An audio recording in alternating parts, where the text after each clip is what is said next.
They take down FIFA, and now they're taking down the world's best teams. The United States are making a somewhat of a surge forward in their recent games, to the point that they had a miraculous comeback to beat Netherlands in a great game. And then they recently just beat world champions Germany, which means they're the world's best team, right? Because that's how it works. Were the Germans...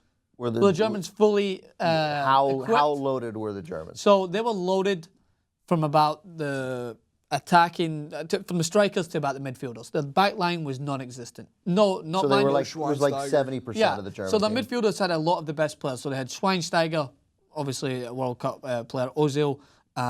They had a respectable team. They had a respectable team, but what Germany are very good at, which I have to admit, is they're very good at the back. And Emmanuel Neuer, the best goalkeeper in the world, is part of that. And he wasn't playing. But that's not saying that the USA don't deserve credit for this. But of course, being in the USA, it's going to be. How loaded was the US team? They had a good team out. The United States take these friendlies very seriously, and I think that every game should be taken seriously, because the US have a big game coming up, a big tournament in the Gold Cup. Germany are nowhere near comfortable. They're in a group with Scotland right now, and they're on level points with Scotland to qualify for the Euros. Level points with Scotland, which is crazy. So Germany should be using this as a means to try out their team. But some teams have a different. Klinsmann likes to play all his best players and bring in some new starters to play alongside them. I think that Germany like to basically try and experiment with as many different players as they can, and don't feel like they're starting team, but bring in some guys who need to run around, rather than getting that team chemistry right that they need to go forward in the Euros. It seems like Klinsmann, at least compared to previous U.S. men's national team coaches or bosses, whichever one refer to it as, takes a much more serious approach into every single game the U.S. men's national team is playing in.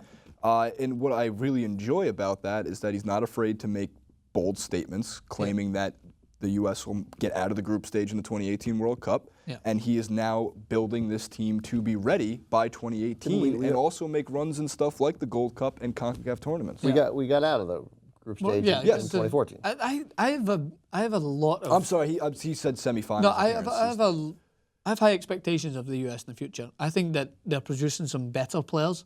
The MLS still isn't anywhere near the league that I think it needs to be at, but they're still producing some one in every 5 or 6 players are pretty decently good football players that can compete at a very high level. I think that Zardes, the striker for LA Galaxy, who scored against Netherlands, is a good player, minus his dodgy haircut.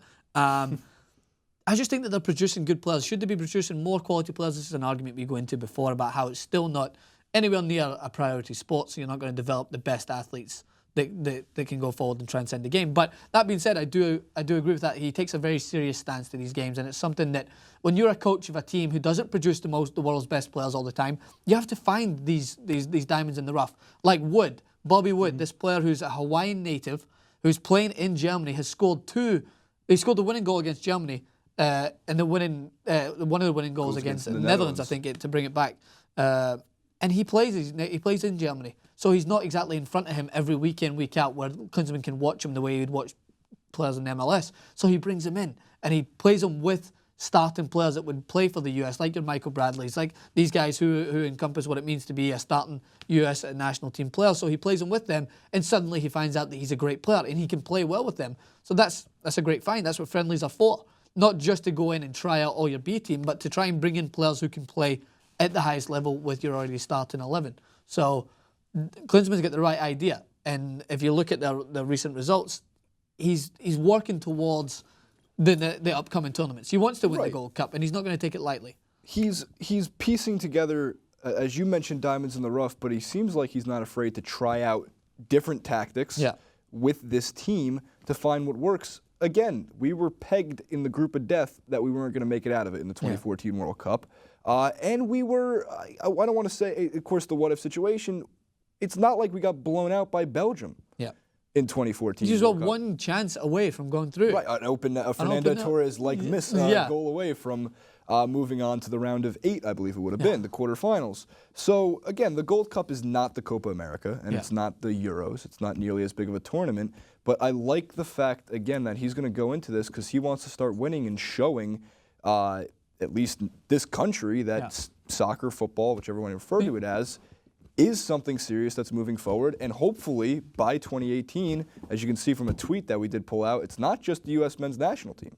The U20 team's playing well. The U23 team is playing well. Yeah. And of course, the dominant powerhouse in women's soccer, the U.S. women's team is playing well. Can I say that the same person who made this tweet, 5 wins, 1 nation, 1 team, is the same person who creates back-to-back World Champs T-shirts? At U.S. Soccer? No, just the person who makes those T-shirts back-to-back World War Champions. Yeah. Oh. Very similar tweet. This is true, though. I know, but it's the same person because 1 team, 1 nation, what is it, whatever they said there, it's the very same. How many World Wars have you won? We were involved with you guys. They also won. Yeah, right. They do. Won. But this is a good point that I want to make. I really like this point.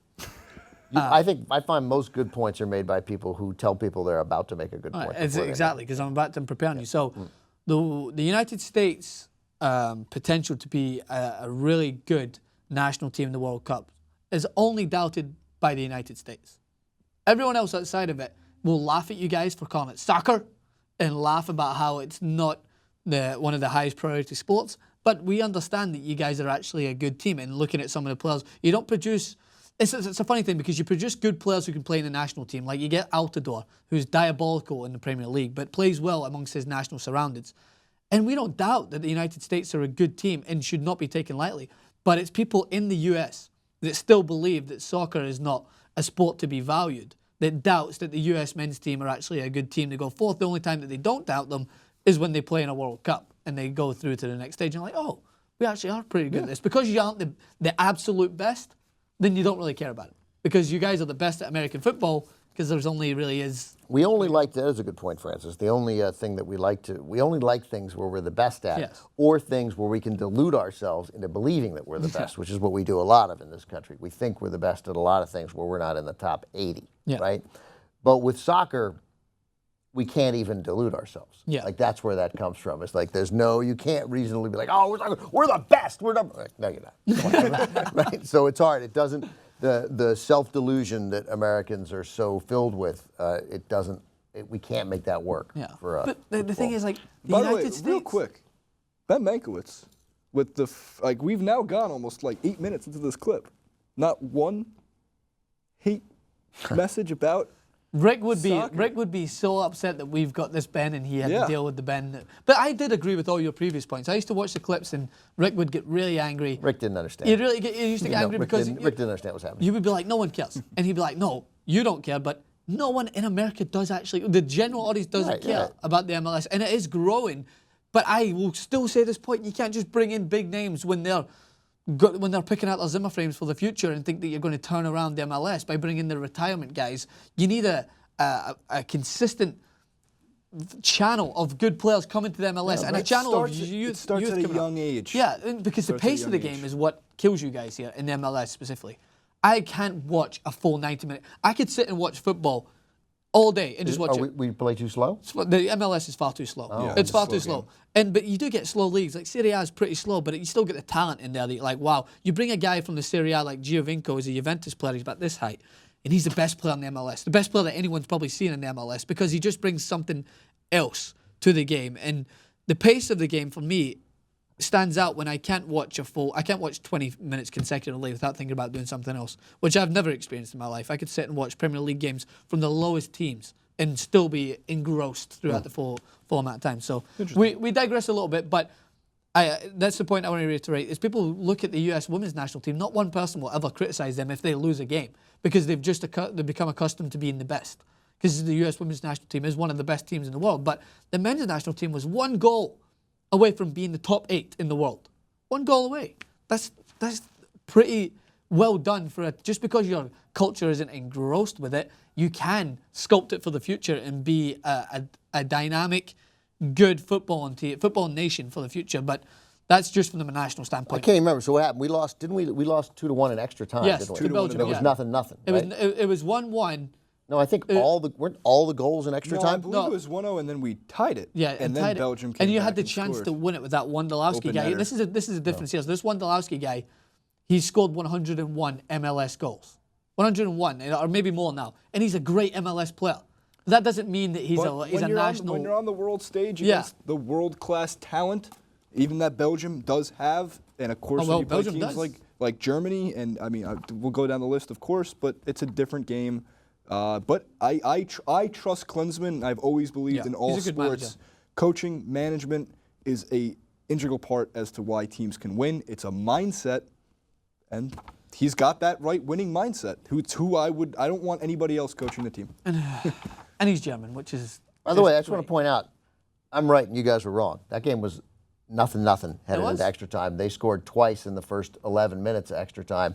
Then we scored. So not only have we not got hate from Ben Mankiewicz, we've got a fact-driven Ben Mankiewicz correction for the World Cup. So it is fascinating. This is right here is progress. This is all you need to see when you think that the United States is not moving forward in terms of their love for the beautiful game. I think he just tuned that is you here. out. What's that?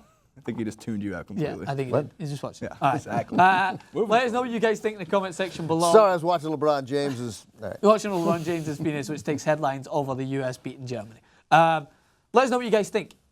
Are you impressed with the recent run of form? Do you think it means anything? Do you think it means more to the US than it does for the likes of Germany? Even though, last point, Schweinsteiger came out and stated that he was disgusted by his team's efforts in that, in a certain frame of words. It wasn't exactly, but he Should was we not be happy. talking about meaningless friendly wins of the U.S. men's national team when the women's national team has already got a win and is getting ready That's to what I play their mentioned. second game in the... If you didn't tune me out, I mentioned it. No, I know you mentioned it, but I mean, it's like, you know, it's a big deal. It's the World Cup. It's the World It's the Cup. Women's World Cup, and it's as much as I would like to say that the United States women's should be favourites, they're playing Sweden, who are coming up. And a funny story I just heard on the radio that the Swedish women's national team opted to take a day off training and go shopping instead. That's what actually came out in the radio ahead of the game against the US women's national team. They are comfortable enough to go shopping with that training the day before. But sometimes you don't. Sometimes practice can hurt you. Yeah. I mean, you know, when you've reached a level of excellence, like you've practiced a ton. It's not like they skipped 10 days of practice. They're just taking a day that maybe they need a day. Wait for this. You think Ben just astounded us with the facts? I actually know that a baseball team, a well-known baseball team, didn't take batting practice before one game, went in and played one of the best games of their life. I don't know the name, Yeah, but it was a great story. But well, that happens a lot. Batting practice is frequently canceled, Francis. That's not. Okay. That's not that. But before the game, in the batting cages? Sometimes. Well, first of all, if there's weather, they don't do batting practice. Okay. And sometimes they'll be like, a manager might say, hey, you know, first of all, guys will come in and take some BP if they want it, but they might say, hey, guys, this was, you know, we're in a rough stretch. Take the day, zone out. Is that what you guys call it? Yeah. BP? Ben, Can I be part of that? Ben, give the man credit. I know. Give the man credit for the point where he doesn't know the team name. I mean, we don't know the story. Make it up. We told you about this. Yeah. I don't know the two Yeah. teams outside of LA. Give the man credit. Let me tell you about the Houston Astros. They They one time just didn't pick up the bat before it. Or BP. I know BP means, so that's great. Well, we've tried to wrap up this clip about 8 times. Leave your comments in the section below. Let us know what you think of the US men's national team and leave some baseball teams in there that I can remember.